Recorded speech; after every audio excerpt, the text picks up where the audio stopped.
Hello everyone, welcome on my channel study classes. So friends, आज हम लोग CDP के क्वेश्चंस की प्रैक्टिस करेंगे जो आपके सीटेट एग्ज़ाम के लिए काफ़ी हेल्पफुल होंगे। तो फ्रेंड्स, अगर आपने मेरे चैनल को सब्सक्राइब नहीं किया है तो आप मेरे चैनल को सब्सक्राइब करें। इस चैनल पर हम teaching exam specially for CTET की कंप्लीट प्रिपरेशन करते हैं। जैसे कि आप सभी जानते हैं, हम इस चैनल पर सीटेट की कंप्लीट तैयारी कराते हैं। तो आप मेरे चैनल के साथ जुड़कर अपनी तैयारी को पूरा कर सकते हैं। तो फ्रेंड्स, इस चैनल पर हम आज बाल विकास के संबंधित कुछ महत्वपूर्ण क्वेश्चंस को करेंगे जो आपके एग्ज़ाम के लिए काफ़ी हेल्पफुल होंगे।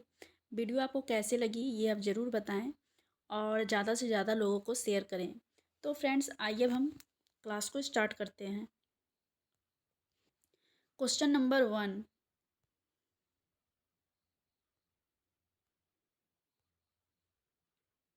एक शारीरिक विकलांग बालक के लिए विद्यालय में निम्नलिखित में से क्या आवश्यक रूप से होना चाहिए। यानी कि कोई बालक है वो शारीरिक रूप से विकलांग है, तो ऐसे बच्चों के लिए विद्यालय में निम्नलिखित में से क्या आवश्यक होना चाहिए।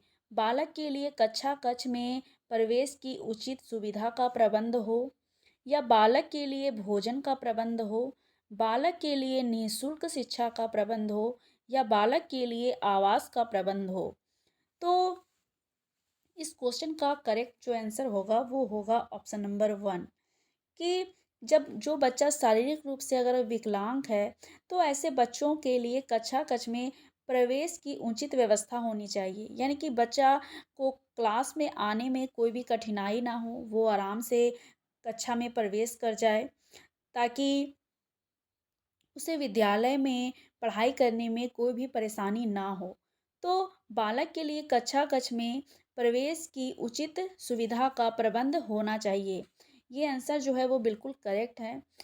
बालक के लिए भोजन का प्रबंध, सिर्फ भोजन कर प्रबंध कर देने से ऐसा नहीं है कि ऐसे बालकों को विद्यालय में उचित सुविधा प्राप्त हो पाएगी, वो अच्छे से पढ़ पाएंगे, या फिर निःशुल्क शिक्षा का प्रबंध कर देना ही मात्र एक उपाय नहीं है। इसके साथ ही साथ सिर्फ आवास का ही प्रबंध करना एक आवश्यक मुख्य तरीका नहीं होगा कि विकलांग बच्चे के लिए जो विद्यालय में इनके लिए आवश्यक है। तो इस क्वेश्चन का जो करेक्ट आंसर होगा वो होगा ऑप्शन नंबर 1। आइए अब हम नेक्स्ट क्वेश्चन को देखते हैं। Question number 2। आप अपनी कक्षा में से कुछ विद्यार्थियों को चुनकर 6 महीनों में उनमें होने वाली विकास की एक रिपोर्ट तैयार करना चाहते हैं। तो इसके लिए आप निम्न में से क्या चुनेंगे। प्रत्येक माह उनकी लंबाई मापेंगे। ऐसा नहीं है कि उनकी लंबाई माप देने से बच्चे की विकास के बारे में पता चल पाएगा। प्रत्येक माह उनका वज़न तोलेंगे।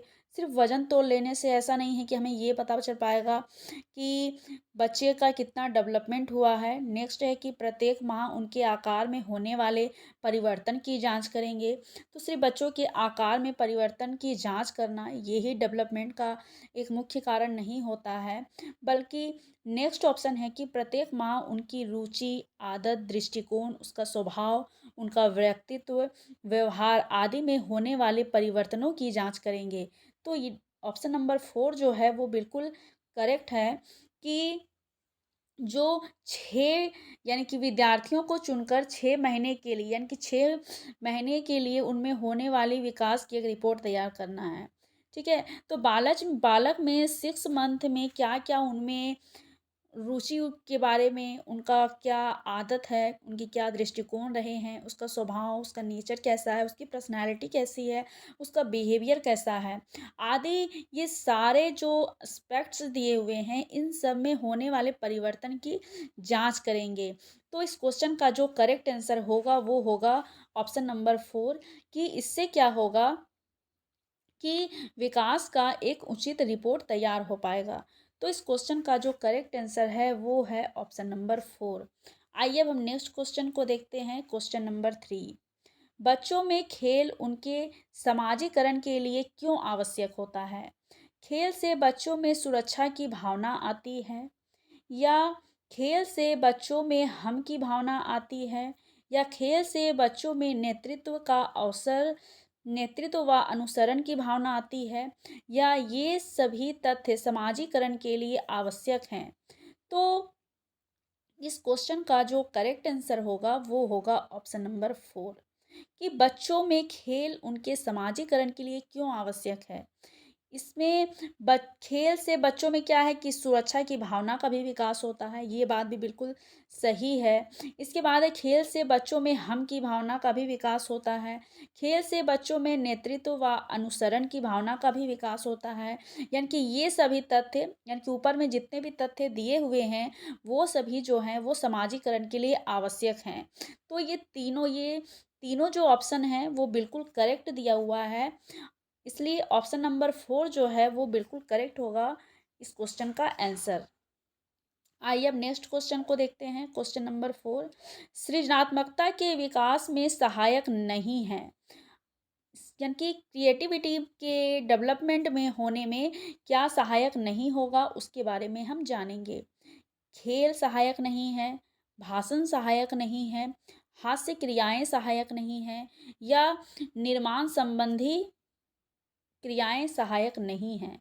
तो इस क्वेश्चन का जो करेक्ट आंसर होगा वो होगा ऑप्शन नंबर 2, कि सृजनात्मकता यानी कि क्रिएटिविटी के डेवलपमेंट में भाषण जो होता है वो इसमें सहायक नहीं होता है।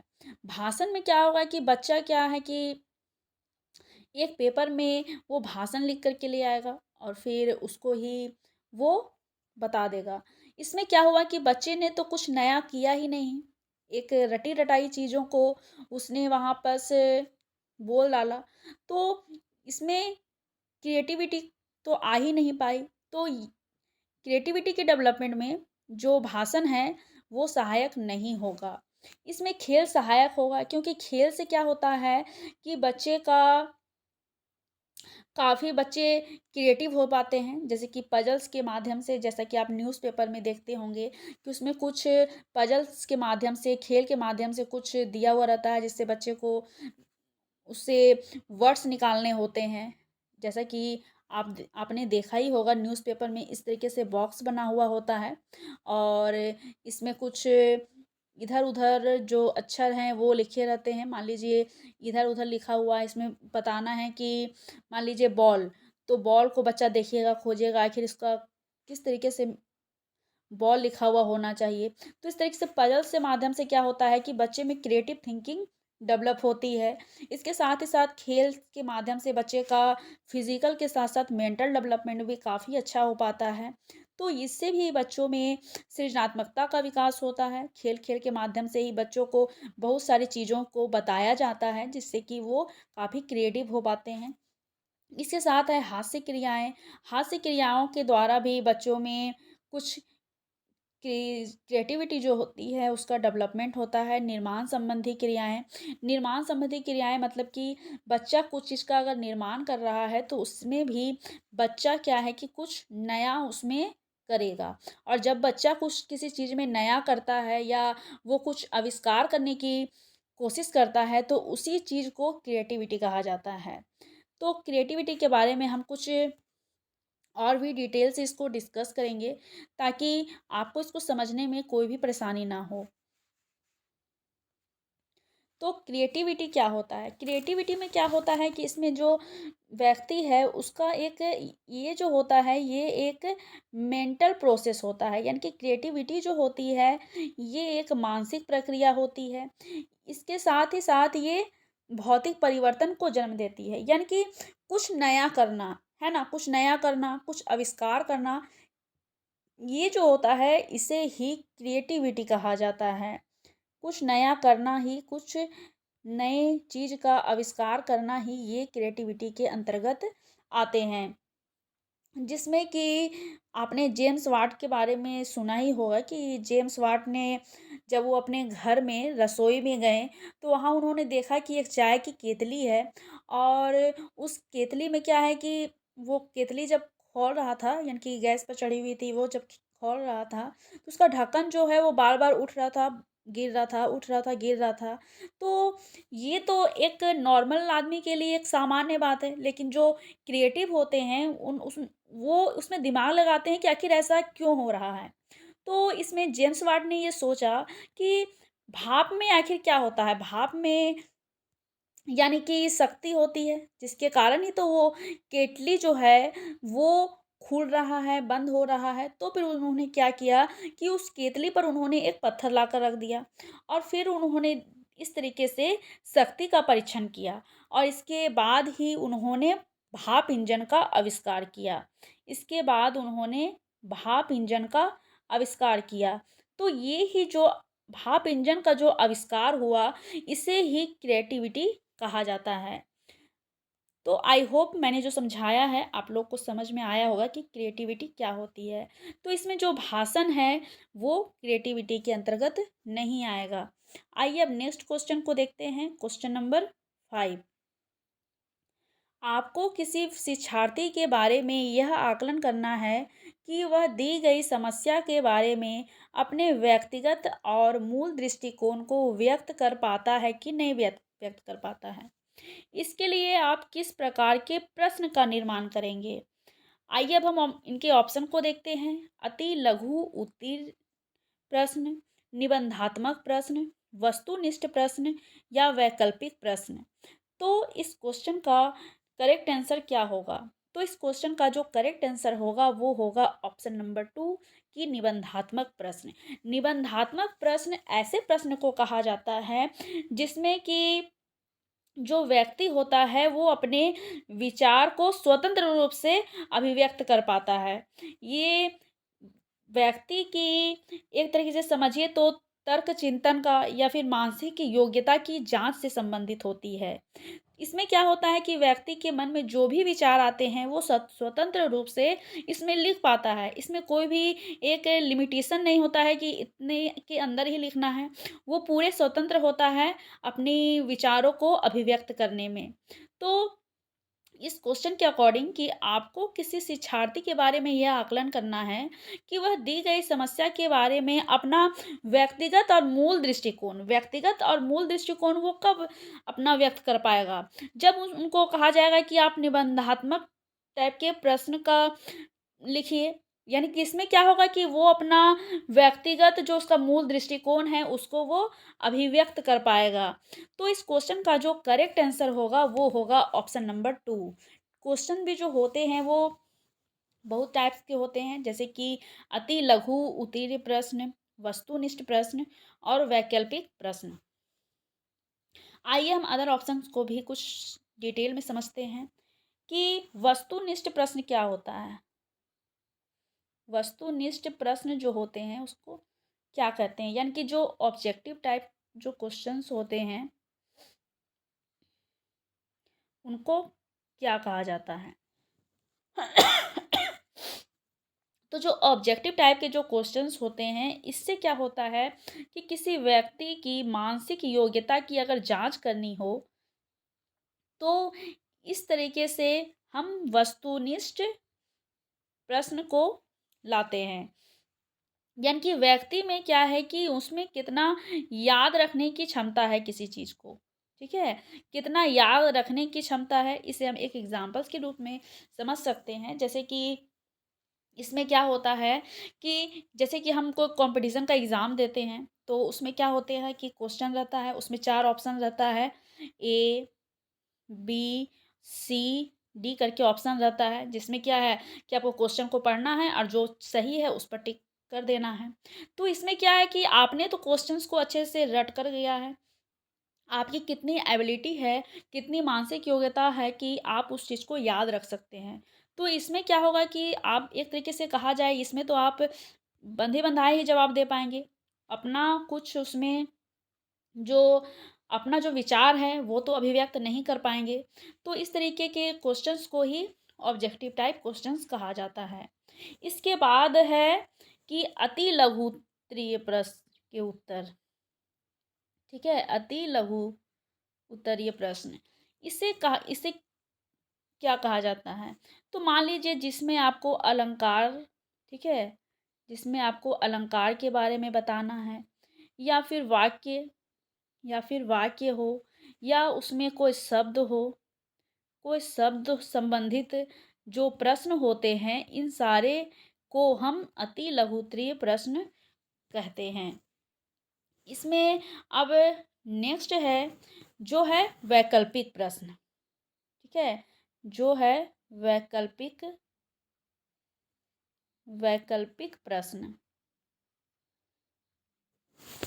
जिसे इंग्लिश में अल्टरनेटिव क्वेश्चंस कहा जाता है। इसमें क्या होता है कि यानी कि अल्टरनेटिव में क्या होता है कि इसमें क्वेश्चंस आपके होंगे, जैसे कि इसमें जो क्वेश्चंस है दिया हुआ है, जिसमें कि क्वेश्चन में आपको कुछ वैकल्प दिए होंगे। ठीक है, आप क्वेश्चन दिया हुआ है और क्वेश्चन में से कहा गया है कि आप इसमें से कोई भी 2 क्वेश्चंस का आंसर बना सकते हैं। इसमें क्या होता है कि जो स्टूडेंट होता है वो पूरी तरीके से स्वतंत्र होता है कि वो कोई भी क्वेश्चंस का ऐसा आंसर वो लिख सकता है। मान लीजिए उसको 4 क्वेश्चन दिए हुए हैं, 1 2 3 4, और उसको कहा गया है कि इसमें से कोई किसी 2 प्रश्न का उत्तर आप लिखिए, तो ऐसे प्रश्न को ही वैकल्पिक प्रश्न कहा जाता है।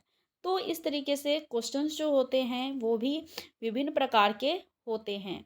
आइए अब हम नेक्स्ट क्वेश्चन को देखते हैं, क्वेश्चन नंबर 6।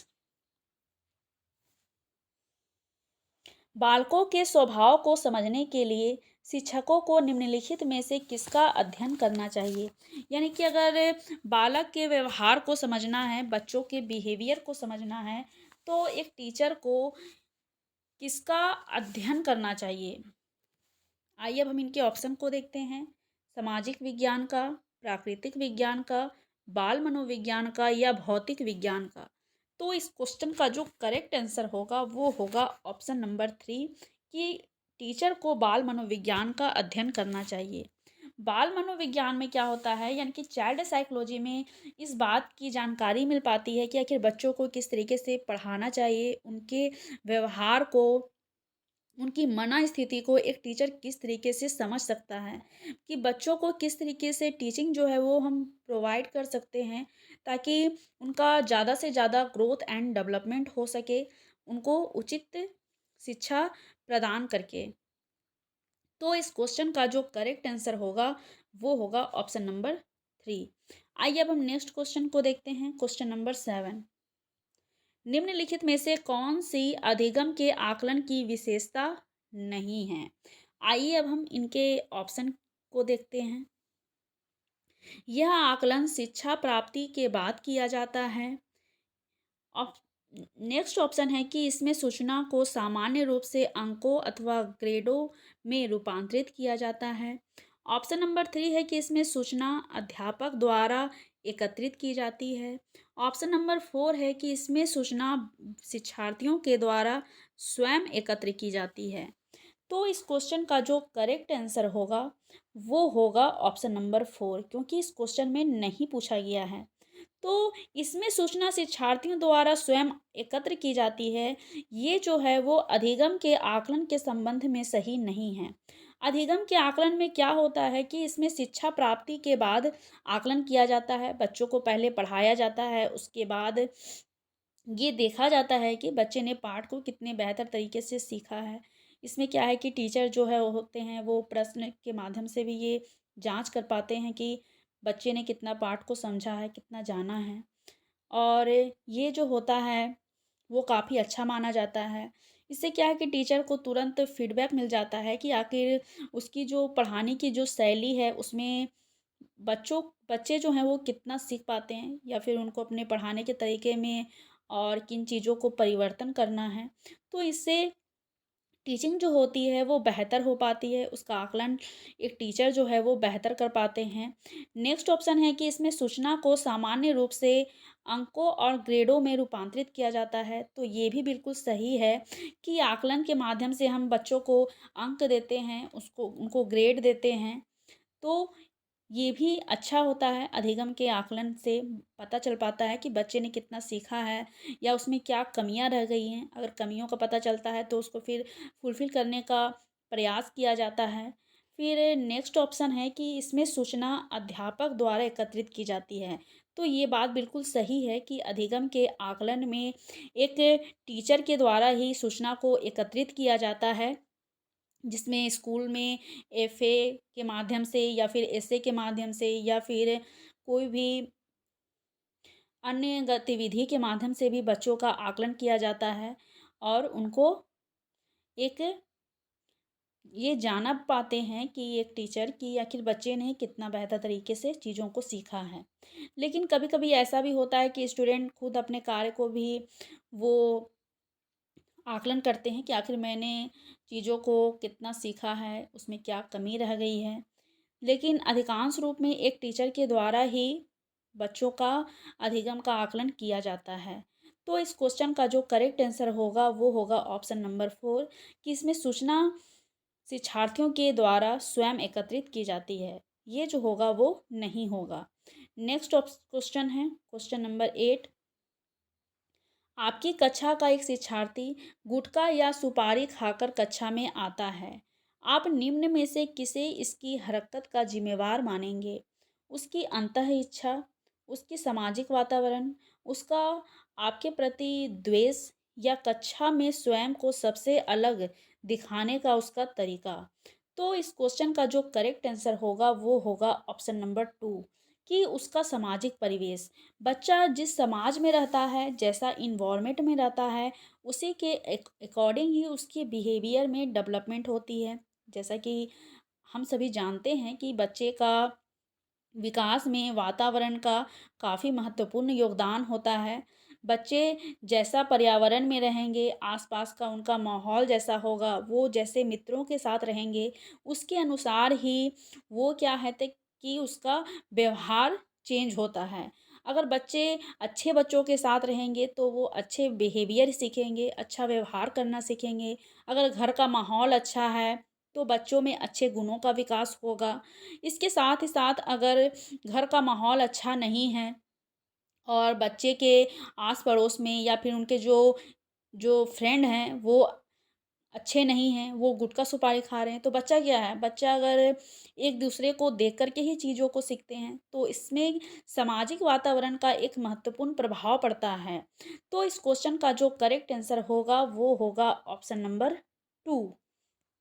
उसकी अंतः इच्छा जो है वो बच्चे को ऐसा नहीं है कि उसे गुटखा या सुपारी खाकर कक्षा में आने के लिए कहेगी या फिर उसका अपना आपके प्रति विद्वेष। वैसा नहीं है कि वो टीचर से अपना कुछ विद्वेष है तो उसको वो निकालने के लिए वो क्लास में गुटखा या सुपारी खाकर आएगा या स्वयं को सबसे अलग दिखाने के लिए। तो ये तीनों ऑप्शन जो हैं वो बिल्कुल गलत हैं। इसमें जो करेक्ट आंसर होगा वो होगा ऑप्शन नंबर 2। नेक्स्ट क्वेश्चन है क्वेश्चन नंबर 9। शिक्षण को सुचारू रूप से चलाने के लिए एक शिक्षक को अधिक से अधिक प्रश्न पूछने चाहिए क्योंकि इससे कक्षा कक्ष में अनुशासन बना रहता है। ऐसा नहीं है कि सिर्फ टीचर कक्षा में अनुशासन बनाए रखने के लिए ही बच्चों से प्रश्न पूछते हैं, तो ये ऑप्शन सही नहीं है। नेक्स्ट ऑप्शन है कि शिक्षार्थियों को यह पद्धति पसंद नहीं आती है।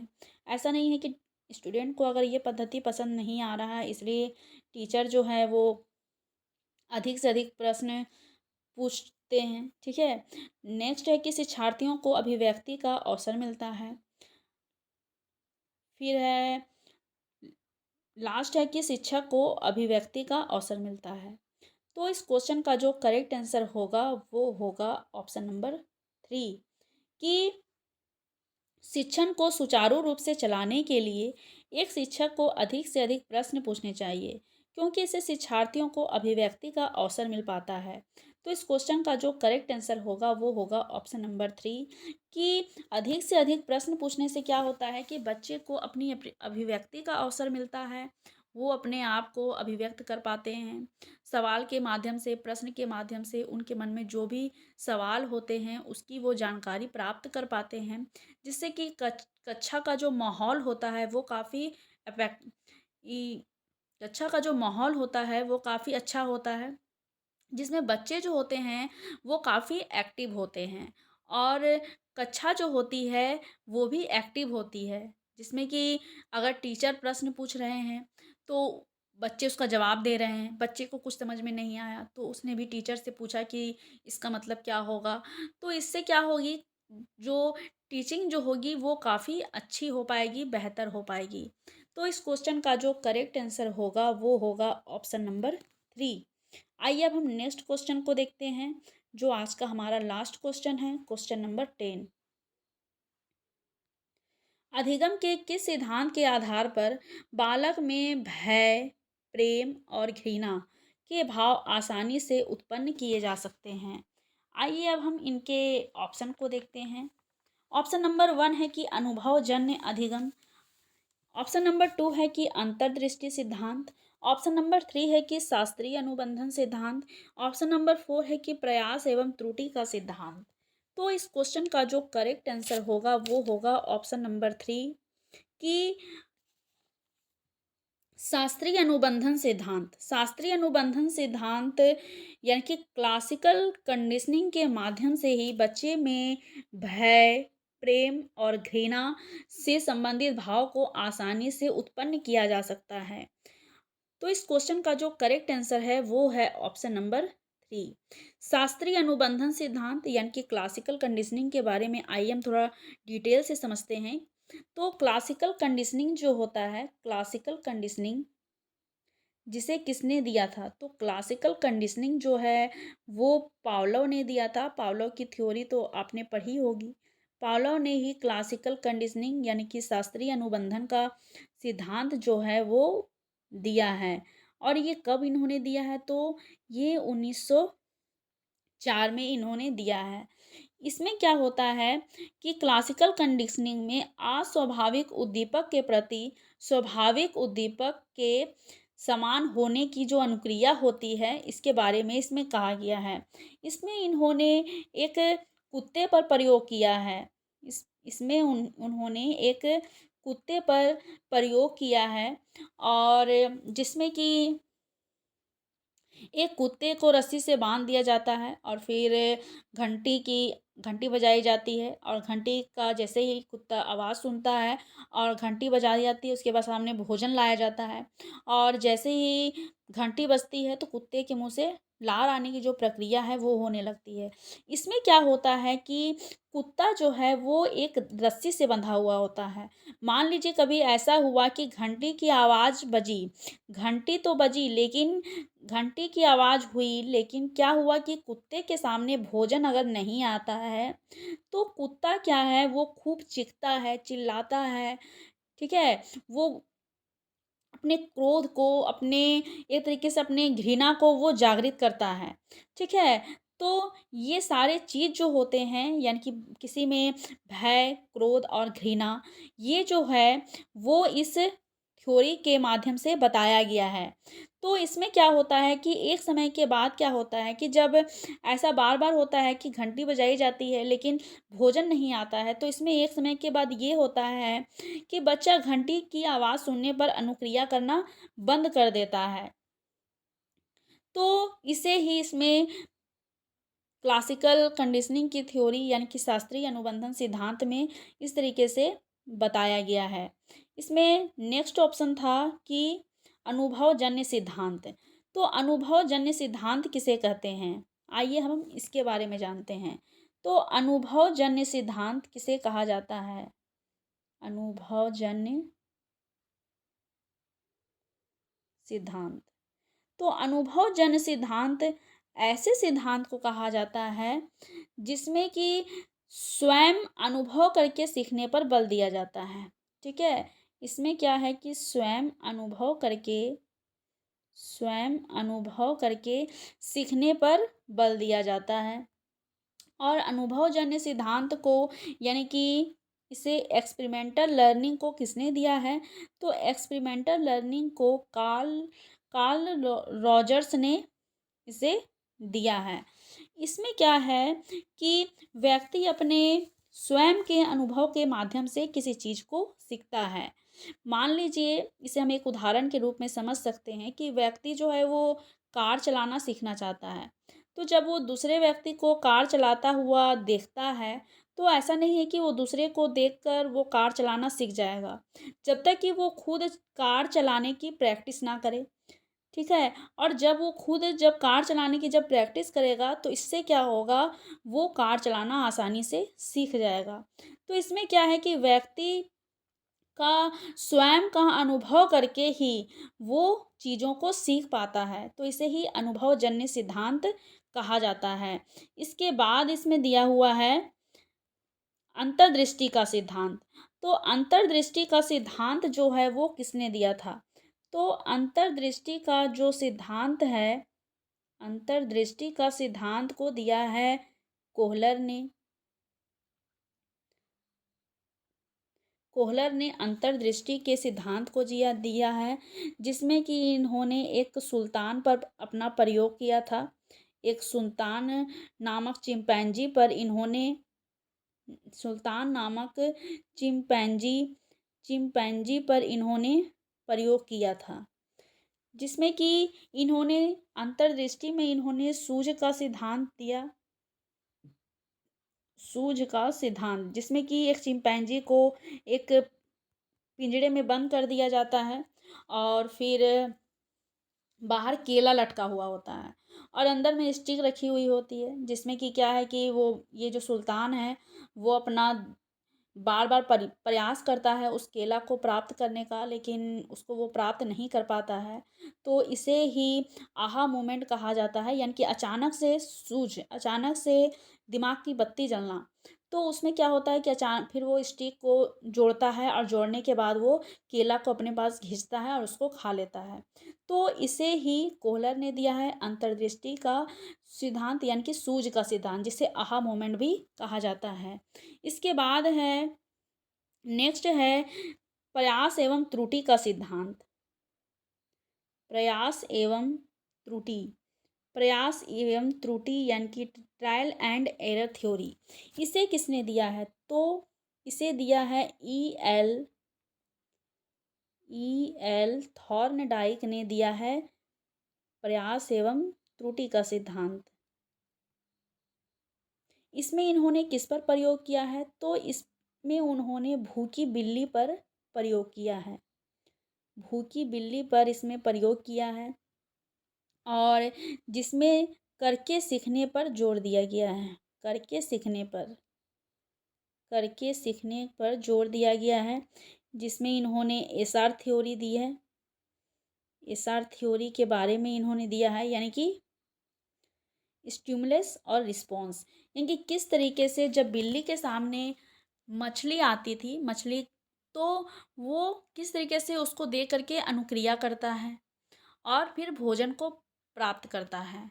तो कुछ प्रयास में तो वो त्रुटि करता है, यानी कि वो भोजन को नहीं प्राप्त कर पाता है, बार बार उसका पैर जो है वो लीवर में दबता है, लेकिन वो भोजन को नहीं प्राप्त कर पाता है। लेकिन इसी तरीके से बार बार प्रयास करते करते अचानक से वो अपना भोजन को प्राप्त कर लेता है। तो इससे ही थॉर्नडाइक ने दिया है प्रयास एवं त्रुटि का सिद्धांत। ये अधिगम में भी काफ़ी इम्पॉर्टेंट है कि हम जिस तरीके से बार बार प्रयास करते हैं किसी चीज़ के बारे में, किसी चीज़ को सीखने में, तो उस चीज़ को हम बेहतर तरीके से सीख जाते हैं। भले हमसे स्टार्टिंग में कुछ गलतियाँ होती हैं, हमारा जो प्रयास है वो त्रुटिपूर्ण हो जाता है, लेकिन धीरे धीरे जैसे ही प्रयास हम करते रहते हैं, बार बार जब प्रयास करते हैं, तो एक समय ऐसा आता है कि हम हमारी जो लर्निंग है वो बेहतर हो जाती है। ये आप सब भी पर भी लागू होता है कि आप जितने अधिक से अधिक पीवाईक्यू यानी कि प्रीवियस ईयर क्वेश्चंस को सीटेट के करेंगे, आपका जो क्वेश्चंस को अटेम्प्ट करना एक टाइमिंग जो है वो टाइमिंग स्पीड तो बढ़ेगी बढ़ेगी, साथ ही साथ आपकी जो प्रैक्टिस है वो काफ़ी मजबूत हो जाएगी। तो बार बार प्रयास जो होता है वो काफ़ी अच्छी होती है लर्निंग में। तो इस तरीके से इस क्वेश्चन का जो करेक्ट आंसर होगा वो होगा ऑप्शन नंबर 3, कि शास्त्रीय अनुबंधन के सिद्धांत में ही किसी बालक के भय, उसका प्रेम, उसकी घृणा के भाव को आसानी से उत्पन्न किया जा सकता है। क्योंकि इसमें क्या होता है कि किसी को एक रस्सी से बांध कर रखा जाता है, वो इसमें अनुक्रिया नहीं कर पाता है, तो इससे ही किसी के भय, प्रेम और घृणा के भाव को आसानी से हम उत्पन्न कर सकते हैं। तो इस क्वेश्चन का करेक्ट आंसर होगा वो होगा ऑप्शन नंबर 3। तो फ्रेंड्स, आज हमने टोटल 10 क्वेश्चंस को डिस्कस किया और इसे पूरे डिटेल के साथ डिस्कस किया है, ताकि आपको प्रत्येक क्वेश्चंस के आपको जो जो ऑप्शन हैं जो सही नहीं हैं उसको भी आप डिटेल से समझ पाएँ कि आखिर वो सही नहीं हैं तो क्यों नहीं हैं। आप हमेशा इस बात का ध्यान रखें कि आप जब भी क्वेश्चंस की प्रैक्टिस करें तो जो सही है उत्तर वो तो है ही, लेकिन जो उत्तर सही नहीं हुए हैं उनके बारे में भी जानने का प्रयास करें कि उससे संबंधित क्या महत्वपूर्ण बातें हैं। तो इससे आपका जो क्वेश्चंस जो है वो और भी बेहतर होने लगेंगे, यानी कि क्वेश्चन जो है वो और भी सही होने लगेंगे एग्ज़ाम में। तो फ्रेंड्स, आज हमने टोटल 10 क्वेश्चंस को डिस्कस किया और आई होप आपको आज का सेशन अच्छा लगा हो, क्योंकि आज हमने भले ही 10 क्वेश्चंस को डिस्कस किया है लेकिन इसमें हमने काफ़ी इम्पॉर्टेंट बातों को जाना है। तो फ्रेंड्स, आज की आपको वीडियो कैसी लगी आप ये कमेंट बॉक्स में ज़रूर बताएं और इसे ज़्यादा से ज़्यादा लोगों तक शेयर करें। एंड आज के लिए बस इतना ही। Thank you so much.